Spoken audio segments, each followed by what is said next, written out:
ব্যবহার করে থাকলে আপনাকে যে খবরটা এখন অতিরিক্ত চাঞ্চল্য করে তুলছে সেটা হলো ইউপিআইতে এখন বসছে ট্যাক্স। এই কথাটা যখনই মানুষের কাছে আসছে তখনই মানুষের মধ্যে একটাই প্রবলেম ঘুরে বেড়াচ্ছে যে আর কত লুটবে সরকার। আমরা একের পর এক ট্যাক্স দিয়ে যাচ্ছি, গাড়ির ট্যাক্স, রাস্তার ট্যাক্স, বাড়ির ট্যাক্স, ট্যাক্সে ভরে গেছে চারিদিকে। আবার এখন ইউপিআইতেও ট্যাক্স বসাতে চলেছেন সরকার। আসুন পুরো ব্যাপারটা বোঝাই, না বুঝে একদমই বিভ্রান্তিতে পড়বেন না।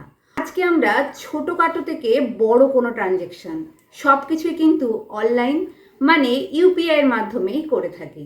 এখন প্রতিটা মানুষের মোবাইলেই ইউপিআই আছে এবং এটা রাখাটা বাধ্যতামূলক হয়ে গেছে আমাদের প্রত্যেকের জীবনে।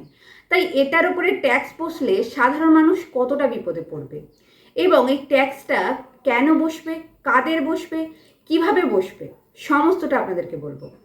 ধরুন আপনি কিছু টাকা ট্রানজ্যাকশন করলেন, অনলাইনে পেমেন্ট করলেন, সেই পেমেন্টটা আপনার কাছ থেকে ওই কোম্পানির কাছে পৌঁছে দিতে মিডিয়েটর হিসাবে কাজ করতে হয় কিছু কোম্পানিকে। যেমন আপনি যেই অ্যাপ ব্যবহার করেন সেই অ্যাপের মাধ্যমে ওই কাজগুলো যে হচ্ছে তাদেরকে মিডিয়েটর হিসাবে কাজ করতে হচ্ছে, যার জন্য তাদের কিছু খরচ ব্যয় করতে হচ্ছে। এই ব্যয়টাকে বলা হয় এমডিআর। এই এমডিআরটা 2020 থেকে একদমই তুলে দেওয়া হয়েছিল। মানে কেউ ইউপিআইতে ট্রানজ্যাকশন করলে তাদের থেকে এই এমডিআর রেটটা আর নেওয়া হচ্ছিল না। কিন্তু এবার লোকসভায় একটা বিল পেশ হয়েছে, যদি প্রয়োজন হয় তাহলে এই এমডিআর আবার চালু করা হতে পারে, মানে আবারও ইউপিআইতে ট্যাক্স বসানো হতে পারে, কিন্তু এখনই নয়। আর এটা কোনো সাধারণ মানুষের জন্য নয়, মানে আমরা আপনারা যারা সাধারণভাবে ডেলি পেমেন্ট করে থাকি তাদের জন্য এটা প্রযোজ্য নয়। এটা শুধুমাত্র ব্যবসাতে যারা লেনদেন করে তাদের জন্যই প্রযোজ্য হবে, এমনটাই জানানো হয়েছে। তাই এখনই ভয় পাওয়ার কোনো কারণ নেই, আপনি নির্দ্বিধায় ইউপিআই ব্যবহার করতে পারেন।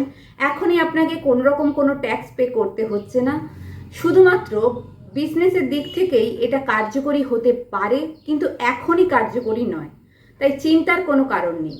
যদি পরবর্তীতে সরকার এমন কোনো ঘোষণা করেন যে সাধারণ মানুষের জন্য এটা চালু করা হচ্ছে, তাহলে এটা যে খুবই দুঃখজনক আর এটা যে অনুচিত সেটা আমরা প্রত্যেকেই বুঝতে পারছি। কারণ ইউপিআই আমাদের প্রত্যেকের ঘরে ঘরে একটা দৈনন্দিন চাহিদা হয়ে গেছে। আপনাদের মতামত অবশ্যই কমেন্টে করবেন।